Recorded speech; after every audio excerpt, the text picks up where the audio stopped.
Students, last video में हमने देखा था के मैप देखा था 4 वेरिएबल्स, 5 वेरिएबल्स एंड 6 वेरिएबल्स का। ठीक है, तो अब हम पढ़ने वाले हैं ये method, that is tabulation method और क्वाइन मैकलिस के मेथड। इसकी हमें क्या नीड हुई, क्यों हमने अब के मैप को प्रेफर नहीं कर रहे हैं, क्या नीड है इसकी, वो हम समझते हैं।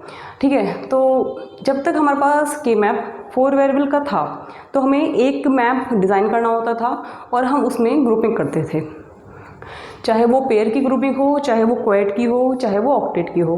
लेकिन जब वेरिएबल इंक्रीज़ होते गए, लाइक 5 वेरिएबल हो गया, तो उसमें हमें के मैप 2 मैप बनाने पड़े और उससे हमें फिर ग्रुपिंग करनी हुई। ठीक है, तो इसी तरह से जब 6 वेरिएबल की बात आई तो हमें 4 मैप बनाने पड़े।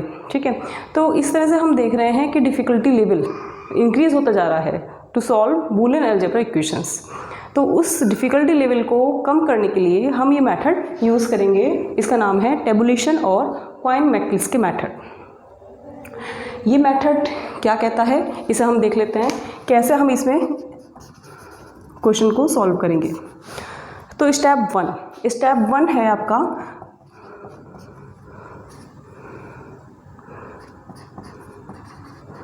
सारी जो भी आपको मीन टर्म दी हुई है उनका आपको बाइनरी इक्विवेलेंट लिख लेना है। बाइनरी इक्विवेलेंट आप सारी मीन टर्म का लिख लेंगे सबसे पहले। ठीक है, उसके बाद क्या होगा,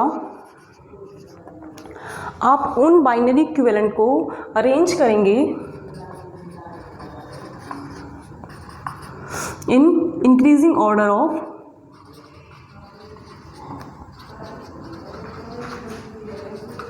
नंबर ऑफ वंस। ठीक है, मतलब जिसमें नंबर ऑफ वन सबसे कम है पहले वो वेरिएबल आएगा, फिर उससे ज़्यादा जिसमें है फिर वो आएगा। इंक्रीजिंग लेवल होगा नंबर ऑफ वंस का।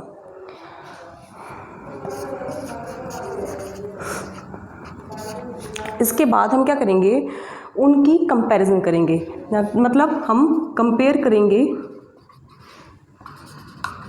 ईच मीन टर्म की टू अदर।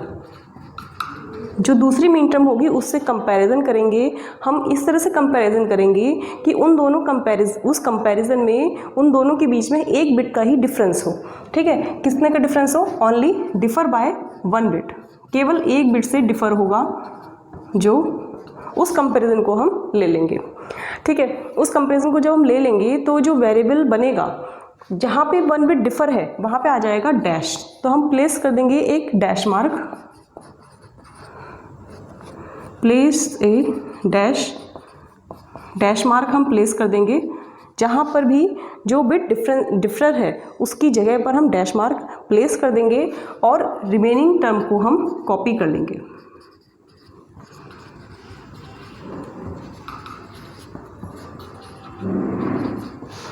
इसके बाद हम उस कंपैरिजन पे टिक लगा देंगे, मार्क कर देंगे टिक, मतलब वो कंपैरिजन हमने कर ली है। ठीक है, इसी तरह से हम फिर उस मीन टर्म की नेक्स्ट मीन टर्म से कंपैरिजन करेंगे।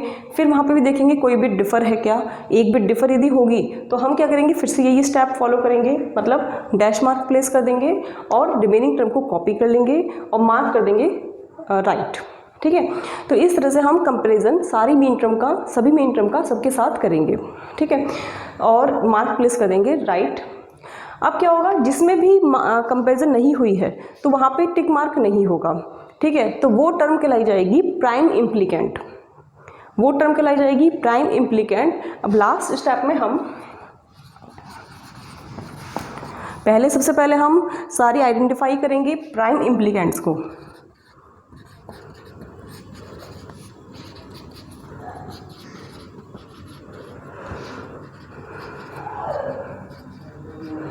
प्राइम इम्प्लीकेंट को हम आइडेंटिफाई करेंगे और उसके बाद हम चार्ट बनाएंगे।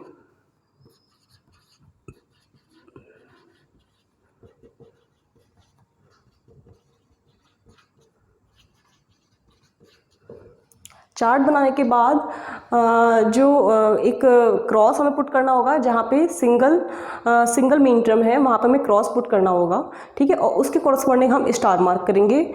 जहाँ पे जो स्टार मार्क हो जाएगा वो हमारा फाइनल आंसर आ जाएगा। इस चीज़ को समझने के लिए आपको एक क्वेश्चन सॉल्व करना होगा। ये क्वेश्चन सपोज कीजिए हमारे पास एक क्वेश्चन दिया हुआ है F A B C D equal to sigma M 0 2 3 6 7 8 10 12 13। ठीक है, इसमें क्वेश्चन दिया हुआ है आपका simplify the following equation by using tabulation method.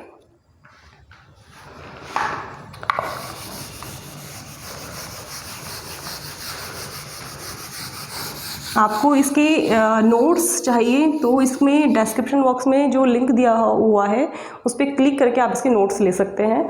उसमें सारे स्टेप्स क्लियरली मेंशन्ड हैं और क्वेश्चन भी साथ में। ठीक है, तो सबसे पहले हम ये क्वेश्चन ले लेते हैं। ये क्वेश्चन दिया हुआ है 4 वेरिएबल हैं। ठीक है, और टेबुलेशन मेथड से कहा गया है करने के लिए, तो हम इसे टेबुलेशन मेथड से ही करेंगे। ठीक है, तो सबसे पहले जो मीन टर्म दी हुई है उसका बाइनरी इक्विवेलेंट हम लिख लेंगे। मीन टर्म क्या है? 0 है, 2 है, 3 6 7 8 10 12 एंड 13। ठीक है, तो इसका बाइनरी इक्विवेलेंट क्या होगा? 4 वेरिएबल है इसलिए 4 टर्म्स में, like A B C D दिया हुआ है तो आप भी ए बी सी डी ही लिखेंगे। तो 0 का हो गया ये, 2 का क्या होगा? दिस वन, 3 का ये हो जाएगा, 6 का ये हो जाएगा, 7 का ये, 8 का ये हो जाएगा, 10 का, 12 का और 13 का। ठीक है, ये हमने बाइनरी इक्विवेलेंट लिख लिया। This is step 1। Now step 2 में हम क्या करेंगे? स्टेप 2 में हम क्या करेंगे? स्टेप 2, इधर मीन टर्म लिख लेते हैं, इधर हम इसका बाइनरी इक्विवेलेंट लिख लेते हैं। तो जो मीन टर्म 0 थी, ठीक है, उसका बाइनरी इक्विवेलेंट कितना आया था आपका? 0 0 0 0। 2 का कितना था? एक बार मैं दोबारा लिख लेती हूँ इस चीज़ को। 3 का, 6 का कितना था? 7 का, 8 का, 10 का, 12 का, 13 का। ठीक, अब देखिए इसमें हमें क्या करना है? नंबर ऑफ वंस की इंक्रीजिंग ऑर्डर में अरेंज करना है सारी मीन टर्म्स को। तो सबसे पहले देखिए 0 में नंबर ऑफ वंस है ही नहीं, तो सबसे ऊपर ये रहेगा 0। तो 0 सही है अपनी जगह, 0 को मैं लिख देती हूँ इसके आगे, 0 0 0 0 0 इज़ करेक्ट। उसके बाद कोई और ऐसा टर्म है जिसमें एक भी नंबर ऑफ वंस नहीं है? ऐसा कुछ भी नहीं है, इसको हम बंद कर देते हैं, एक ग्रुप हो गया ये। ठीक है, फिर नंबर ऑफ वंस देखेंगे किसमें 1 आ रहा है। एक किसमें है? 2 में, 3 में तो 2 है नंबर ऑफ वंस, इसमें भी 2 है, इसमें 3 है, इसमें 1 है, 8 में, 2 में, बस 10 12 13 में ज़्यादा है।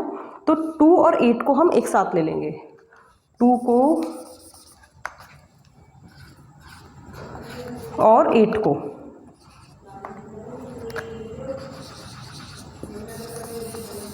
टू को और 8 को हम एक साथ ले लेंगे और इसको हम एक ग्रुप बना देंगे इसका। इसके बाद हम देखेंगे नंबर ऑफ वंस किसमें 2 हैं। तो 3 में थे अभी भी, जो मैंने 3 में है, 6 में है, 3 में, 6 में और 10 में और 12 में, 3 6 10 12, 3 6 10 12, 3 6 10 12। आप तो ऊपर से कॉपी कर लोगे अपनी कॉपी में, जो आपने ऊपर लिखा हुआ है स्टेप 1 उससे कॉपी कर लोगे। ठीक है, तो 3 में कितना होगा? 0 0 1 1 0 1 1 0 1 0 1 0 1 1 0 0। ठीक है, तो 0 हो गया, 2 हो गया, 3 हो गया, 6 हो गया, 7 में 3 है, 8 हो गया, 10 हो गया, 12 हो गया, 13 में 3 है। तो ये देखिए नंबर ऑफ वंस 2, ये कंप्लीट हो गया ग्रुप। नेक्स्ट, अब इसके बाद 3, नंबर ऑफ वंस 3 किस में है? नंबर ऑफ वंस केवल 7 में 3 है, तो ये हम यहाँ लिख देंगे। ठीक है, फिर किस में है 3? फिर है आपका 13 में। 13 में कितना है? 1 1 0 1। ठीक है, तो नंबर ऑफ वंस इसमें कितने आ गए? 3, इसमें भी 3 है और कुछ मीन टर्म बची तो नहीं है। 0 2 3 6 7 8 10 12 13। ओके, पूरी हो गई टर्म्स। ठीक है। तो स्टेप 2 ये हो गया आपका, number of ones increasing order में हम लिख दिए, मतलब जिसमें नंबर ऑफ वंस है ही नहीं पहले हमने वो लिखा, फिर जिसमें 1 है, फिर जिसमें 2 है और जिसमें 3 है वो लिख दिया। थोड़ा स्पेस देख के हमने लाइन खींच दी, इसको नाम दे दिया ABCD और यहाँ पे नाम दे दिया E, राइट मार्क करने के लिए। ठीक है, अब देखिए अब क्या करना है, हमें कंपैरिजन करनी है। तो सबसे पहले आप 0 0 0 की कंपैरिजन करिए, 2 से कंपैरिजन करिए 0 की। देखिए यहाँ पे नंबर ऑफ 1 केवल एक बिट डिफर है, 0 से 1 बन रही है, तो हम इस पर क्या करेंगे, राइट पुट कर देंगे दोनों पे और लिख देंगे यहाँ पे 0 0 0 आया है साथ में और 2 आया है साथ में, और क्या टर्म बनी है 0 0 डैश 0। जहाँ पे बिट डिफर हो रही है 0 से 1 बन गई, वहाँ पे हमने डैश लिख दिया और 0 का 0 0 का 0 0 का 0 हमने कॉपी कर लिया और दोनों पे राइट मार्क कर दिया। ठीक है, जैसे मैंने आपको बताया था। और ग्रुपिंग किसकी हुई है, 0 की और 2 की हुई है, तो यहाँ पे हमने लिख दिया 0,2। हम लिखेंगे इसको पेयर्ड इम्प्लीकेंट, और ये इसका क्या है, बाइनरी रिप्रेजेंटेशन। ठीक है, फिर इसकी 0 की 8 से कीजिए कंपैरिजन, क्या हो पा रही है, एक बिट क्या डिफर है, हाँ एक बिट डिफर है, तो इस पर भी आप राइट पुट कीजिए 0,8, ये आपका आ गया डैश 0 0 0 0, है ना। 0 से 1 बन रहा है, एक बिट डिफर है, बाकी 0 का 0 ही है, 0 का 0 ही है, 0 का 0 ही है, एज इट इज़ कॉपी कर लिया। फिर 0 कंपेरिजन कीजिए 3 से, नो। फिर कुछ और बचता है, नो कुछ और नहीं बचा, 0 कंप्लीट हो गया, यहाँ पे हम बंद कर देंगे इसे, एक ग्रुपिंग कंपेरिजन हो चुकी है। 2 की कंपेरिजन कीजिए 8 से, एक बिट डिफर है, नहीं एक बिट डिफर नहीं है, 2 बिट डिफर है। और फिर 2 की 3 से कंपेरिजन कीजिए, एक बिट डिफर है, 0 से 1 बन रहा है, तो 2,3 ये आपका आ जाएगा 0 0 1 डैश। Okay, 0 0 1 dash. फिर आपका 2 का 3 से हो गया, 2 का 6 से कीजिए, 2 का 6 से हो रहा है, एक बिट डिफर है, 2,6 0 डैश 1 0। फिर 2 का आप 10 से कीजिए, एक बिट डिफर है इसमें भी, 2,10, ये कितना आएगा डैश 0 1 0। ठीक है, 2 का हम 10 से कर रहे हैं, 0 से 1 बन गया तो डैश लगा दिया, 0 as it is, 1 as it is, 0 as it is. ठीक है, फिर 2 का आप 12 से कीजिए, 2 बिट डिफर है। फिर 2 का आप 7 से कीजिए, इसमें भी 2 बिट डिफर है। 2 का आप 12 से कीजिए, 13 से, इसमें भी आपका 2 बिट डिफर है। ठीक है, तो 2 कंप्लीट हो गया, 2 3 6 2 6 2 10 एंड बस इतना ही आएगा। 2 7 भी नहीं आएगा क्योंकि यहाँ पे 0 का 1 बन रहा है और यहाँ पे 0 का 1 बन रहा है, तो ये कंप्लीट हो गया। नहीं अभी कंप्लीट नहीं हुआ, अभी 8 रह गया है इसी ग्रुप में। 8 का कंपेरिजन कीजिए, अब 8 का कंपेरिजन कीजिए। 8 का 3 से आ रहा है, सिंगल बिट चेंज नहीं। 8 का 6 से कीजिए, 0 का 1 बन गया, 0 का 1 बन गया, नो। 8 का 10 से कीजिए, सिंगल बिट चेंज हो रही है, 8 का 10 से हो जाएगा, 8 का 10 से हो जाएगा, क्या बनेगा 1 0 डैश 0। जहाँ पे भी सिंगल बिट चेंज हो रही है वहाँ पे हम डैश लगा देंगे, बाकी एज इट इज़ कॉपी कर लेंगे। ठीक है, और 8 का 12 से कीजिए, हो रहा है कंपैरिजन, 8 12 कितना आएगा 1 डैश 0 0। फिर आप 8 का 7 से कीजिए, नो। 8 का आप 13 से कीजिए, नो, सिंगल बिट चेंज नहीं है। ठीक है, तो ये बंद हो गया, इसे ब्लॉक बंद कर दीजिए, कंप्लीट हो गया 8 का। 3 का कंपेरिजन कीजिए 6 के साथ, 2 बिट चेंज है। फिर 3 का 10 से करिए, इसमें भी आपका 2 बिट ही चेंज है। फिर 3 का 12 से कीजिए, इसमें भी 2 बिट चेंज है। 3 का आप 7 से कीजिए, इसमें सिंगल बिट चेंज है, इसमें हम राइट कर देंगे 3,7, आपका आ जाएगा 3 7 में 0 का 0 ही है और 0 का 1 बन गया तो डैश आ गया, फिर 1 1 एज इट इज़ कॉपी कर लिया। ठीक है, फिर 3 का आप 13 से कीजिए, कितना आएगा, सिंगल बिट चेंज नहीं है इसमें क्योंकि यहाँ पे 0 का 1 बन गया और यहाँ 1 का 0 हो गया। ठीक है, तो 3 7 का इतना ही आएगा। ठीक है, फिर आप 6 का कीजिए 10 के साथ, 1 0 हो गया, 0 का 1 हो गया, नो। 3 का आप 12 से कीजिए, 10 से, नहीं 6 का आप 12 से कीजिए, अब कितना आएगा, इसमें भी 2 बिट चेंज है, नहीं आएगा। फिर आप 6 का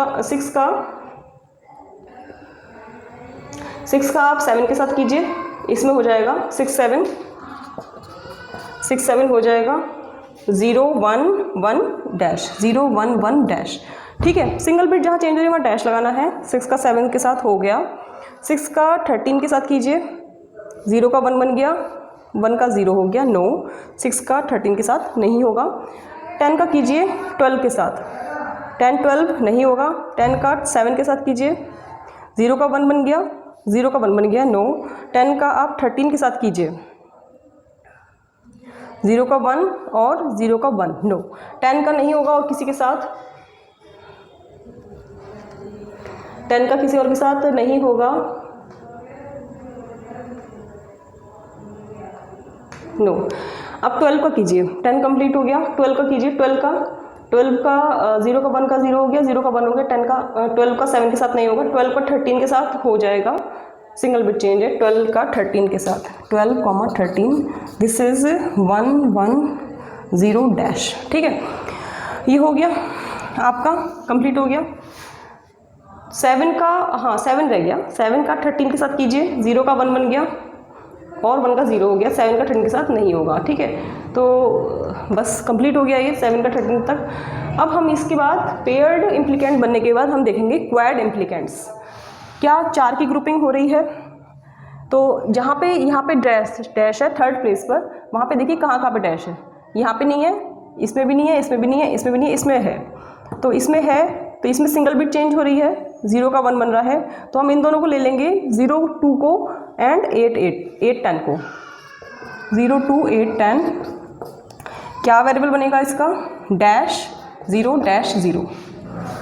ठीक है, क्योंकि इसमें आपका सिंगल बिट चेंज हो रही है, 0 का 1 बन गया और 0 dash 0 0 dash 0 as it is ही है। ठीक है, इसको हम कॉपी कर लेंगे, फिर इस पर हम राइट प्लेस कर देंगे 0 2 पे और 8 10 पे। ठीक है, अब यहाँ पे आप और देखिए, और कुछ है, 0 2 किसी और के साथ हो सकता है। थर्ड प्लेस पे कहाँ पे डैश है, सिर्फ इस पे था, इस पे भी नहीं है, इस पे भी नहीं है, इस पे भी नहीं है, तो ये कंप्लीट हो गया 0 2 का। 0 8 का देखिए, अब 1 प्लेस पे, फर्स्ट प्लेस पे कहाँ पे डैश है, केवल यहाँ पे है। ठीक है, तो इसको ले लेंगे और इसको ले लेंगे, सिंगल बिट चेंज, तो 0 8 2 10, 0 8 2 10 और वेरिएबल आ जाएगा। ठीक है, और फिर हम यहाँ पे देखेंगे, इसमें यहाँ पे इस प्लेस पे, फोर्थ प्लेस पे कहाँ पे डैश है, यहाँ पे डैश है और यहाँ पे सिंगल बिट ही चेंज हो रही है, तो हम इन दोनों को ले लेंगे, 2 3 को ऐड 6 7 को, 2 3 6 7। वेरिएबल क्या बनेगा इसका, 0 का 0 0 1 का डैश 0 डैश, 0 का 1 हो गया, 1 डैश एज इट इज, 2 3 6 7 हो गया। और कुछ है यहाँ पे, फोर्थ प्लेस पे कहाँ पे 1 है, डैश है, यहाँ पे डैश है, लेकिन यहाँ पे 0 का 1 हो रहा है और 0 का 1 हो रहा है, 2 बिट चेंज हो रही है, तो इन दोनों को नहीं ले सकते। ठीक है, अब 2 6 का करिए कंपैरिजन, इस प्लेस पर कहाँ पे डैश है, इस प्लेस पर, सेकंड प्लेस पर यहाँ पे डैश है, तो हम इन दोनों को ले सकते हैं क्या, यहाँ पे 0 का 1 हो गया, 1 का 0 हो गया, नहीं ले सकते। 2 बिट चेंज हो रही है तो नहीं लेंगे, सिर्फ सिंगल बिट चेंज पे लेना है हमें, इन दोनों को नहीं ले सकते। इसको लेंगे, इस प्लेस पे कहाँ पे डैश है, यहाँ पे डैश है, तो इसको ले लेंगे और इसको ले लेंगे, 2 6 3 7 2 6 3 7 0 डैश 1 डैश। और कहीं पे डैश है इस प्लेस पर, नहीं, कहीं पे भी डैश नहीं है इस प्लेस पर। इस प्लेस पे कहाँ पे डैश है, कहीं पे भी डैश नहीं है। इस प्लेस पे कहाँ पे डैश है, इस प्लेस पर। नीचे देखें, ऊपर से नीचे कंपेरिजन करेंगे, इस प्लेस पे कहीं पे डैश है, नहीं है। इस प्लेस पर यहाँ पे डैश है, लेकिन यहाँ पे 1 से 0 हो रहा है, 0 से 1 हो रहा है, इनको नहीं लेंगे। फिर इन दोनों का ले सकते हैं हम, लेकिन यहाँ पे 0 का 1 बन रहा है, 1 का 0 बन रहा है, इसको भी नहीं ले सकते। ठीक है, तो आपका अब देखिए ये बन गया आपका क्वाड इम्प्लीकेंट, और ये क्या है उसका बाइनरी रिप्रेजेंटेशन। अब इन दोनों की कंपैरिजन क्या आपस में हो सकती है, क्या सेम है ये दोनों तो सेम है ना, 0 2 8 10 या 0 8 2 10 एक ही चीज़ है, 2 3 6 7 या 2 6 3 7 एक ही चीज़ है, तो 2 ग्रुप है, एक ये ग्रुप है, एक ये ग्रुप है। तो क्या इन दोनों में सेम है ये दोनों ग्रुप, नहीं सेम नहीं है। यहाँ पे डैश है, यहाँ पे 0 है, यहाँ पे 0 है, यहाँ पे डैश है, यहाँ डैश है, यहाँ 1 है, यहाँ 0 है, यहाँ डैश है, तो कुछ भी सेम नहीं है, सिंगल बिट चेंज नहीं हो रही है, तो these are prime implicant. Prime implicant कौन से हैं? जो अनटिक्ड हैं, जो रह गए हैं, ये अनटिक्ड है तो क्या बना 0 2 8 10 और 2 3 6 7, ये अनटिक्ड हैं। ठीक है, अब इसमें से देखते हैं, इसमें से सब स्टार्टिंग से देखते हैं। इसमें से देखिए, इसमें सारे राइट हो गए हैं, इसमें से कोई प्राइम इंग्रेडिएंट नहीं है। इसमें से देखिए क्या रह गया, ये रह गया है, ये टिक नहीं हुआ है, ये टिक नहीं हुआ है, तो ये दोनों क्या है? Prime implicant. तो ये आपका आ गया 8 12, 8 12 मतलब 1-0 0 और ये वाला रह गया था, और 12 13 12 13 1 1 0 डैश। तो हमारे पास 4 प्राइम इम्प्लीकेंट आ गए हैं।